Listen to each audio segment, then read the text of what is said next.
내 마음의 고향. 내가 태어난 곳은 경상북도 청송 땅이다. 청송이라면 이름 그대로 산 깊고 골 깊기로 유명한 곳이다.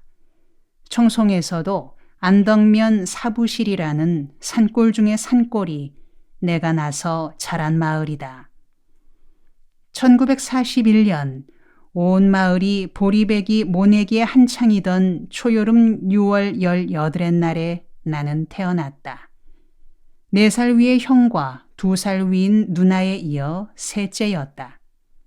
당시 아버지는 일본 도쿄에서 택시 운전사로 일했다. 요즘으로 말하면 모범 운전사쯤 되셨던 것 같다. 일본에 사시던 어머니는 나를 낳으러 고향에 오셨다가 산후조리가 끝난 후 다시 일본으로 가셨다. 나는 태어나서 며칠 뒤 곧바로 도쿄로 갔고 5살까지 도쿄 신주쿠에서 나토나 우메보시 같은 일본 음식을 먹으며 자라났다. 신주쿠에서 자라났다고는 하지만 내 기억에는 집 앞에 작은 언덕이 있던 히부이현 풍경밖에는 기억이 없다. 아무튼 내게 고향이란 한국의 청송과 일본의 도쿄가 되어버린 셈이다. 우리 가족이 귀국선을 탄 것은 1945년 해방되던 해 가을이었다. 그때 아버지는 일본에 남고 어머니만 우리들 4남매, 형, 누나, 나 3살 아래 남동생을 데리고 귀국하셨다. 그때 헤어진 아버지는 다시 뵐 수 없었다. 몇 년 후 일본 땅에서 병사하여 한줌에 제로 돌아오셨다. 비가 주룩주룩 내리던 날 우리 가족은 아버지의 유골을 산에 묻었다.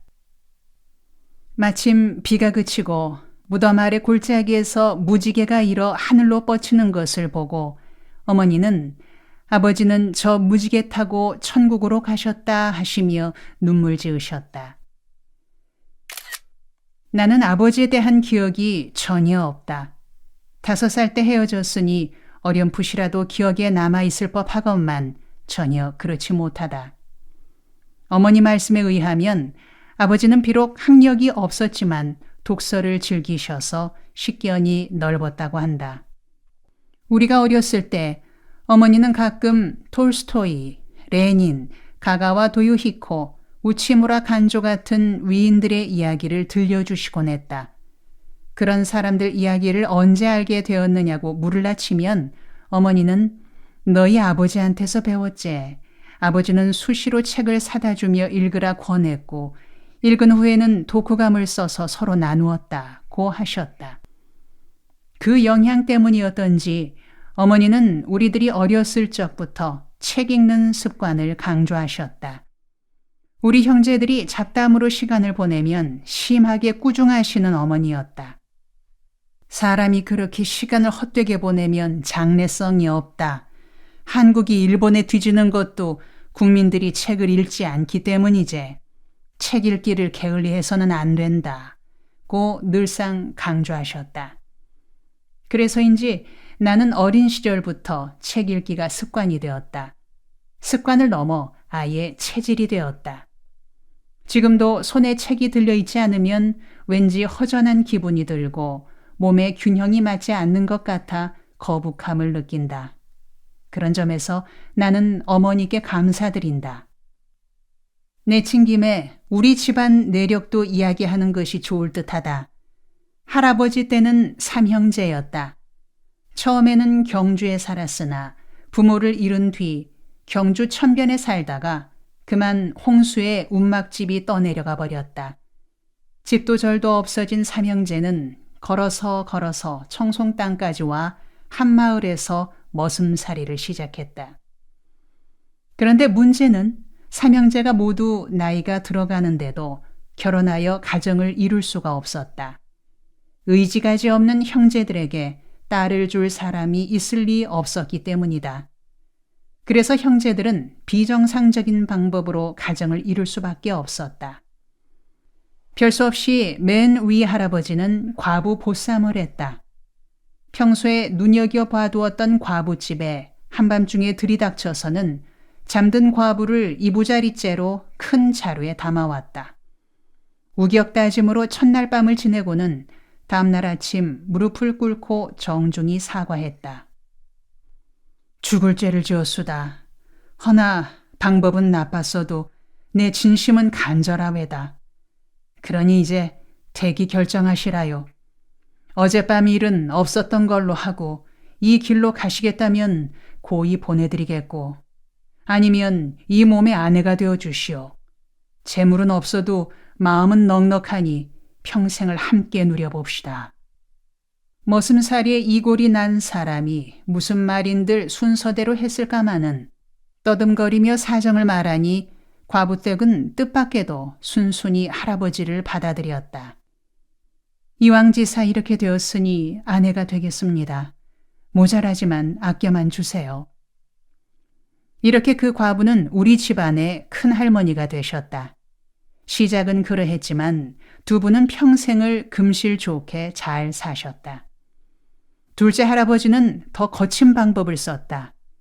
이웃 마을에 외딸만 데리고 사는 노인 부부가 있었다. 둘째 할아버지는 날이면 날마다 그 집에 가서 말했다. 딸을 주시면 평생 두 어른을 편히 모시겠고 아니면 이 집에 불사 지르고 나도 같이 죽겠수다. 이같이 협박적으로 사정을 하니 처음에는 두 노인이 펄쩍 뛰었다. 이런 날강도 같은 놈이 있나? 어찌 너 같은 녀석에게 귀한 딸을 줄 수 있겠노? 우리 집에 발도 들여놓지 말거라. 그러나 애당초 쉽게 물러설 할아버지가 아니었다. 날만 새면 그 집에 가서 딸을 달라 아니면 불을 지르겠다고 하기를 6달을 계속하니 두 노인은 수심이 짙어져 한숨만 느는 처지에 이르렀다. 그러자 딸이 부모님께 말했다. 아버지 어머니, 그 머슴한테 시집 가겠습니다. 저 하나만 마음을 다져 먹으면 두 분을 편히 모시는 길이 되겠습니다. 노인 부부는 어림없는 소리 말라고 길길이 뛰었으나 딸이 차분차분히 설득하여 결국 혼인이 이루어졌다. 신기하게도 그렇게 맺어진 인연이었으나 두 분은 복되게 잘 사셨다. 그런데 우리 가정의 직계가 되는 셋째 할아버지의 경우는 이와 좀 달랐다. 역시 어느 집에서 머슴살이 하고 있던 할아버지는 어느 날 논에서 논매기를 하고 있었다. 한낮에 순회 전도 중이던 한 미국 선교사가 논매기 하고 있는 일꾼을 불렀다. 여보쇼, 젊은 양반, 그렇게 일만 하지 말고 잠시 이리 나와 보시라요. 내 긴히 드릴 말이 있소이다.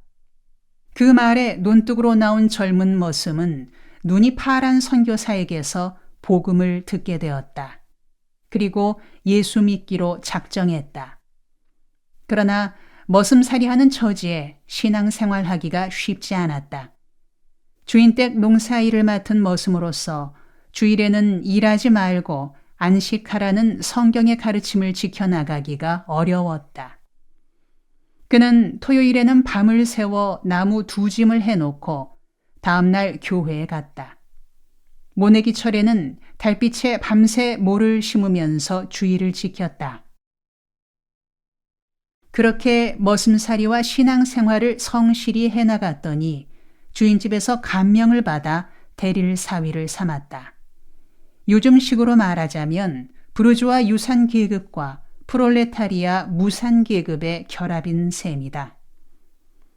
그렇게 맺어진 내외분에게서 3형제가 태어났고 3형제 중 막내 아들이 나의 아버지다.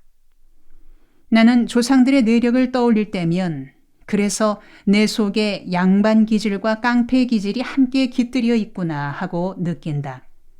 모범생 기질과 문제아 기질, 이 둘 사이를 왔다 갔다 하는 습성을 할아버지로부터 물려받은 게 아닌가 생각한다. 그런데 아버지는 모범생 기질만 타고났던 분인 것 같다. 어려서부터 착실하여 칭찬을 들으며 자라셨다고 한다. 그래서 우리 형제들이 자랄 때 어긋난 짓을 하면 어머니는 아버지의 어린 시절에 견주어 꾸중하시곤 했다. 아버지는 자랄 때 그렇게 착하셨다던데 너희는 와 아버지를 안 닮고 빗나가노. 그럴 때면 나는 아버지가 아무리 착하셨어도 일찍 돌아가셨으니 착한 것이 무슨 소용이 있습니까? 우린 덜 착하고 오래 살랍니다. 하며 어머니 속을 썩이곤 했다. 아버지가 결혼하실 때는 그 착한 성품이 한몫했던 것 같다. 우리 집안은 경주 김씨지만 워낙 근본이 없는 머슴 집안이었던지라 안동 권씨인 외갓집에서 딸을 쉽게 주려 하지 않았다. 아버지와 어머니 사이에 혼잣말이 나왔을 때 외할머니는 그런 근본 없는 집에 딸을 시집 보낼 수 없다고 반대하셨다. 그러나 시집갈 당사자인 어머니가 직접 나서서 말했다. 나는 그 사람이면 시집가겠습니다. 집안 좋고 나쁘고가 무슨 상관 있습니까? 본인만 신실하면 되죠. 당시의 시골 풍속으로는 처녀가 그렇게 당차게 나서기가 쉽지 않던 시절이었다. 어머니 말씀인즉 초등학교 때부터 아버지와 같은 학교를 다니며 생각하기를 워낙 신실하고 자상해서 속으로만 좋아하다가 청혼이 들어오기에 기뻐했는데 부모들이 반대하기에 혹시 일이 그릇될까 조바심이 나서 직접 나섰다고 하셨다. 우리 집안으로는 어머니가 식구로 들어오신 것이 큰 축복이었다. 아버지 본인은 성실하였다지만 사남매를 남기고 일본 땅에서 돌아가셨다. 어머니는 삭바느질로 연명하면서 사남매를 모두 대학까지 나오도록 뒷바라지 하셨다. 말하자면 어머니의 교육열이 우리들을 사람 구실하게 한 셈이다. 아버지는 일본 땅에서 숨을 거두면서 친구에게 부탁하기를 아내에게 자녀들 교육을 부탁한다고 전해주게 하셨다고 한다. 아버지가 남긴 유일한 재산은 재봉틀 한 대였다. 그것이 우리 가족의 호구지책이 되었다. 어머니는 밤낮을 가리지 않고 재봉틀을 밟았다. 어린 우리들은 잠결에도 늘 재봉틀 돌아가는 소리를 들으며 자랐다. 명절을 앞둔 때에는 바느질감이 밀렸다. 밤새워 재봉틀을 밟던 어머니는 가끔 한밤중에 나를 깨웠다. 홍아, 네 찬송 한 곡 불러주려무나. 어머니, 왜 맨날 나만 깨워요? 누나나 동생도 골고루 깨우시죠. 그렇지 않다. 네 목소리가 제일 은혜가 된다. 그러고 넌 앞으로 목사 될 사람 아이가. 목사 될 사람이 찬송을 불러야지. 어머니는 내가 어려서부터 장래에 목사가 되기를 바라셨다. 하루도 빠짐없이 어머니는 자식들의 장래를 위해 기도하셨다. 우리 형제들은 새벽마다 우리들을 위해 기도하시는 어머니의 기도 소리를 들으며 자랐다. 어머니는 내 차례가 되면 의뢰, 셋째 홍이는 장차 하나님의 종이 되어 나라에 쓰임받게 해주시옵소서 하고 기도하셨다. 나는 그런 기도가 마음에 들지 않았다. 시골 교회에서 고생하시는 목사님의 형편을 보고 목사 되면 가난하고 가족 고생만 시킨다고 생각했기 때문이다. 하루는 어머니 심부름으로 목사님 사택에 갔다가 사모님이 부엌에서 울고 있는 모습을 보았다. 그때 목사란 자리는 마누라 눈에 눈물 나게 하는 자리로구나 하는 생각이 들었다. 그래서 목사 되게 해달라고 기도하는 어머니에게 이의를 제기했다. 어머니는 왜 맨날 나를 목사 되게 해달라고 기도하십니까? 얘야, 목사가 얼마나 영광스러운 자리인지 아느냐? 아니요. 그렇게 영광스러우면 형이나 동생한테 목사 되라고 하세요. 나는 장군이나 변호사 될랍니다. 나는 네가 목사 될 자질이 있다고 본다. 애미는 네가 목사 되는 걸 보는 것이 소원이다. 네가 지금은 목사 되는 걸 싫어하지만서도 네는 꼭 목사 될 끼다. 이 애미 기도가 꼭 응답받을 끼다. 나는 대학 시절 한때 신앙을 잃고 무절제한 생활에 빠졌던 적이 있었다. 친구들과 어울려 술을 마시고 밤늦게 집에 들어와 화장실에다가 웩웩 토하면 어머니는 등을 치시면서 말했다. 야, 이 목사야, 정신 차려라. 어머니, 술 깹니다. 이 판에 웬 목사입니까? 아니다. 네가 뭔 짓을 하고 다닌다 해도 니는 결국은 목사가 될 기다. 대학을 졸업하고도 2년여 방황하다가 목사가 되려고 신학교에 입학했다. 내가 신학교에 들어가겠다고 말씀드리자 어머니는 기뻐서 춤까지 추셨다. 그리고 신학교 2학년 때 빈민선교하러 빈민촌으로 들어간다니까 주위 사람들은 그런 무모한 짓 말라고 한결같이 만류했으나 어머니만은 달랐다. 잘하는 일이다. 이왕 목사 되려면 편한 목사 되려 말고 그렇게 해야지. 가난한 사람들을 돌보라고 예수님이 말씀하셨으니 빈민촌에 가는 것은 크게 잘하는 기다. 네 아버지도 그런 분이셨다. 네가 아버지를 닮았는갑다. 그를 돌이켜 밤새워 재봉틀을 밟던 어머니가 나를 깨워 찬송 한 곡 부르라고 하실 때면 나는 묻곤 했다. 무슨 찬송 부를까요? 늘 부르던 찬송 내 주를 가까이 있지 않나. 시원하게 한번 불러라. 잠결에나마 목청을 가다듬고 찬송가 338장을 부르면 어머니는 눈을 지그시 감은 채 들으시고는 시원하다. 너 참 은혜스럽게 부르는구나 하고 만족해 하셨다. 덕분에 나는 338장 찬송만은 어려서부터 4절까지 다 암송할 수 있게 되었다. 그렇게 익힌 찬송이 훗날 나 자신에게 큰 위로와 힘이 될 줄은 그때는 짐작조차 못했다. 나이 들어가면서 세상 풍파에 시달리며 어려운 처지에 이를 때마다 나는 무심결에 내 주를 가까이 하려 함은 찬송을 부르게 되었다. 이 찬송을 마지막까지 부르는 동안에 마음이 차분히 가라앉고 여유가 생겨나곤 했다. 1974년 정치범으로 옥중에 있을 때였다. 그때 나는 박정희 대통령이 긴급조치 위반으로 15년형을 살고 있었다. 매섭게 추운 어느 겨울 나는 독방을 서성거리며 찬송을 불렀다. 어머니 덕분에 어린 시절부터 익숙히 부르게 된 내 주를 가까이 하려 함은 십자가 짐 같은 고생이나를 흥얼거리며 부르고 있었다. 그런데 옆방에서 누가 벽을 쾅쾅 치며 부르는 소리가 들렸다. 옆방에 찬송 부르는 선생님, 찬송 부르는 선생님. 처음에는 나를 부르는 소리인 줄 모르고 있다가 벽을 두드리는 소리가 거듭되자 나는 긴가민가 하여 대답했다. 예? 절 부르십니까? 예, 선생님. 누구신데요? 예, 저는 미결수입니다.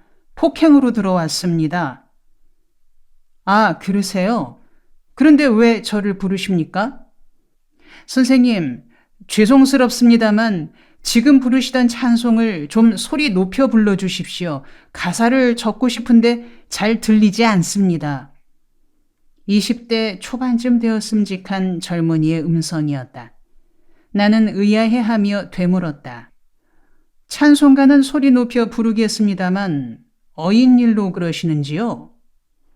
내 물음에 젊은이는 자기의 사연을 말해 주었다. 그는 시골 목사의 아들로서 아버지가 가족을 너무 고생만 시키는 것이 큰 불만이었다. 아버지는 어쩐 셈인지 도시교회는 마다하고 농촌교회만 찾아다니셨다. 어느 한 골짜기에서 교회를 세우고 고생하시다가 자리 잡힐만 하면 후임자에게 물려주고는 교회가 없는 다른 골짜기로 옮기시기를 거듭하는 것이었다. 그렇게 하는 것이 아버지로서는 사명이니까 좋을지 몰라도 따라다니는 가족들에게는 여간 고생스러운 일이 아니었다. 또 그렇게 한다고 교인들이 알아주느냐 하면 그렇지도 않았다. 이따금 아버지가 교회 장로나 교인들에게 구박받고 몰리는 것을 볼 때는 미칠 것 같았고, 그렇게 살아가는 아버지가 원망스럽기까지 했다. 그래서 그런 아버지에 대한 반발로 자기는 깡패가 되었노라 했다. 나가서 싸움질을 일삼고 때로는 교인 자녀들을 때려주는 일로 말썽을 일으켰다. 그런 젊은이를 어머니가 울면서 달래고 붙들고 기도하고 때로는 손잡고 찬송을 부르기도 했다. 그때 어머니가 즐겨 부르던 찬송이 바로 내가 부르고 있던 찬송이었다. 이번에 폭행으로 들어와 재판을 기다리고 있는데 옆방에서 찬송 소리를 들으니 눈물이 쏟아지고 어머니에 대한 죄스러움에 가슴이 찢어지는 것 같고, 그렇게도 믿기만 하던 아버지가 그리워 견딜 수가 없다는 것이었다. 그래서 나를 따라 찬송을 함께 부르며 가사를 적으려고 애쓰고 있는데 목소리가 너무 낮아 잘 들리지 않으니 좀 더 높은 목소리로 불러달라는 부탁이었다. 나는 그런 사연을 듣고는 가슴이 찡해 한 구절 한 구절을 일러주며 젊은이와 함께 찬송을 불렀다. 서로 얼굴도 모른 채 벽을 가운데 두고 소리로만 통하는 처지였지만 나도 그도 울면서 불렀다. 내 주를 가까이 하려 함은 십자가 짐 같은 고생이나 내 일생 소원은 늘 찬송하면서 주께 더 나가기 원합니다. 내 고생하는 것 옛 야곱이 돌베개 베고 잠 갔습니다. 꿈에도 소원이 늘 찬송하면서 주께 더 나가기 원합니다. 젊은이는 흐느껴 울었고 우리의 대화는 그것으로 끝났다.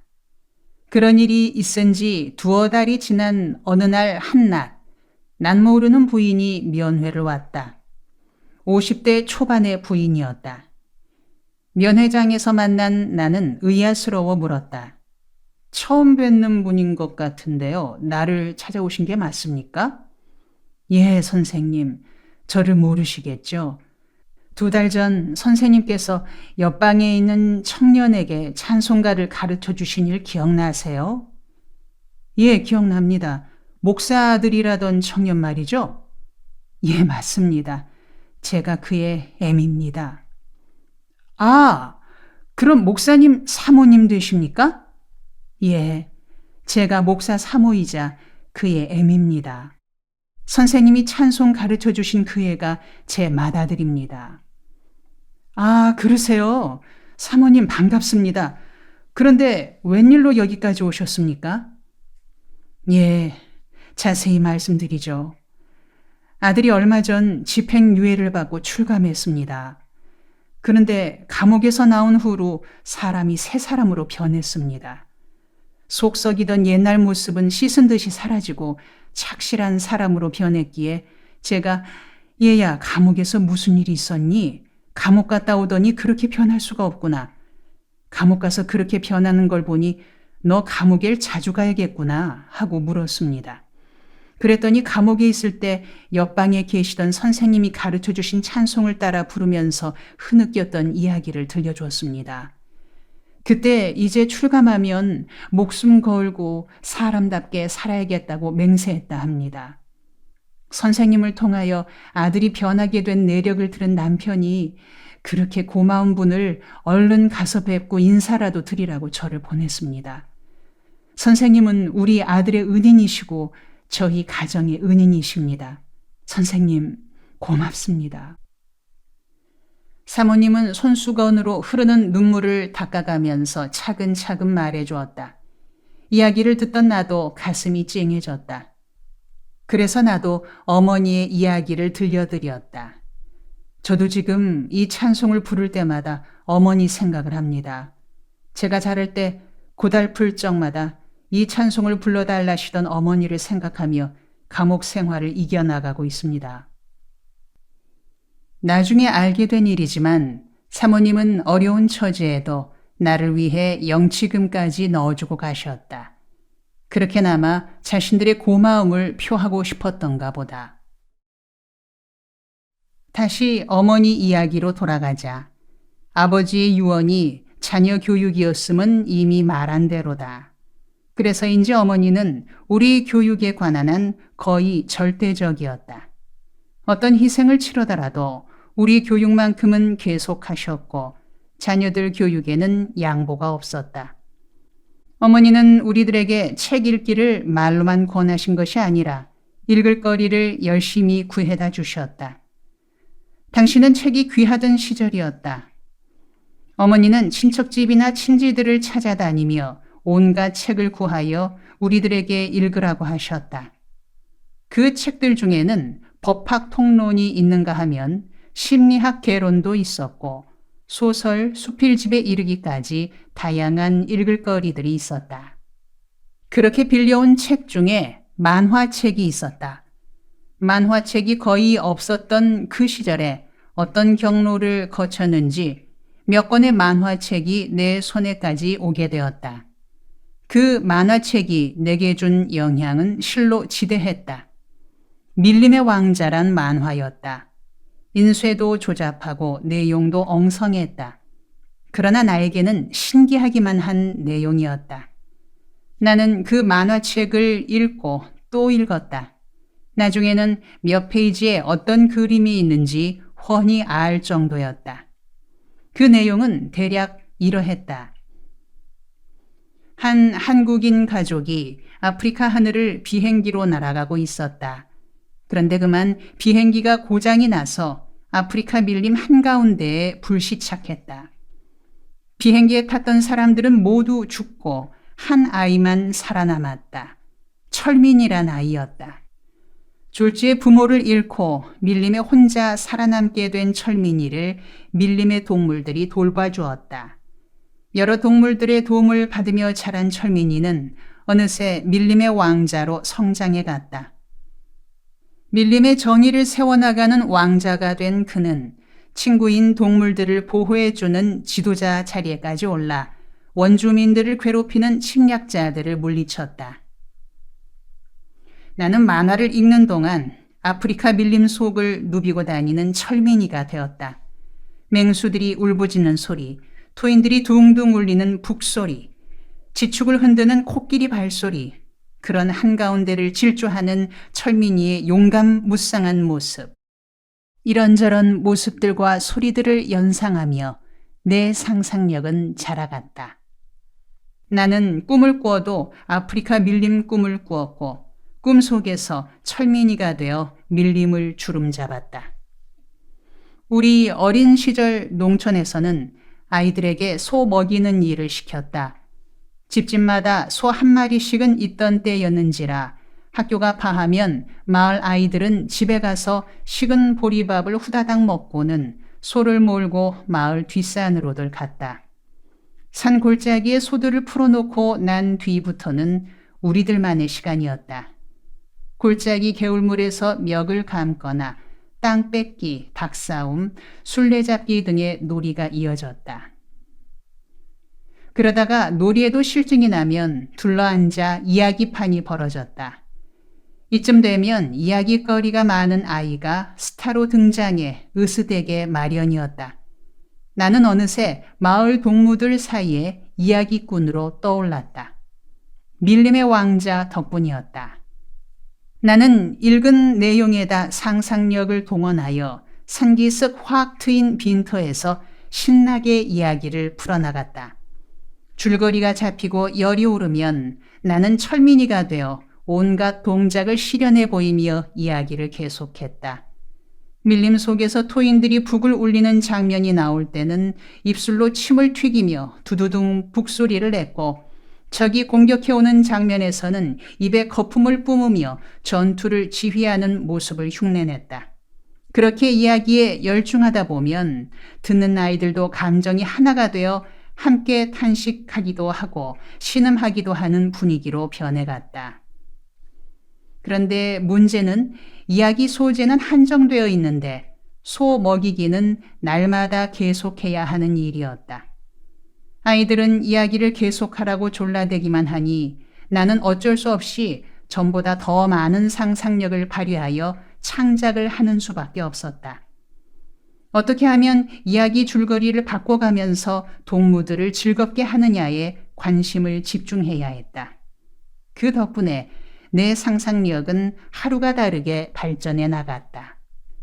내 이야기에 중독되다시피 한 마을 동무들은 소 먹이기를 끝내고 집으로 돌아온 저녁에도 우리 집으로 모였다. 그러고는 다시 이야기를 해달라고 졸랐다.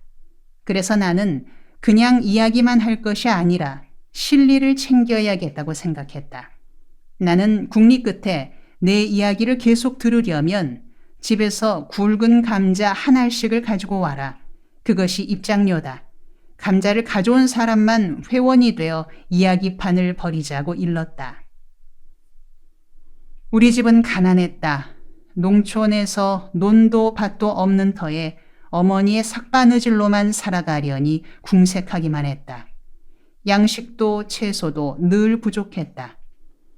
집안에 부족한 반찬 조달을 위해 동무들에게 감자를 가져오라고 했더니 마을 아이들은 두말 없이 내 제안을 따랐다. 저녁마다 감자가 한 바가지씩 모였다. 상상력을 동원한 이야기 덕분에 살림의 보탬이 되었던 셈이다. 그러자 하루는 어머니가 내게 이르셨다. 진홍아, 넌 참 신통한 데가 있구나. 어떻게 땅도 없이 감자 농사를 잘 짓냐? 자식이 여럿되니 별난 애가 다 있구먼. 나는 지금도 아이들에게 만화를 많이 읽혀야 한다고 강조한다. 만화책 읽고 동화 듣고 서로가 이야기를 나누는 동안에 아이들의 상상력은 발전한다. 그리고 그러한 상상력을 바탕으로 하여 창조력이 자란다. 그 상상력과 창조력은 일생을 살아가면서 중요한 활력소가 되고 재산이 된다. 그러니 국력을 기울여 좋은 만화책을 많이 발간하여 어린이들에게 읽혀야 한다. 세계적으로 영화 산업은 미국이 잡고 있지만 만화와 애니메이션 산업은 일본이 잡고 있다. 일본은 이 분야에 투자하고 사람을 길러 막대한 부가가치를 높이고 있다. 그러나 기질상으로 이 분야는 우리 한국인들에게 아주 적합한 분야다. 우리는 이 분야에 국가적으로 과감한 투자를 하여 발전시켜 나갈 필요가 있다.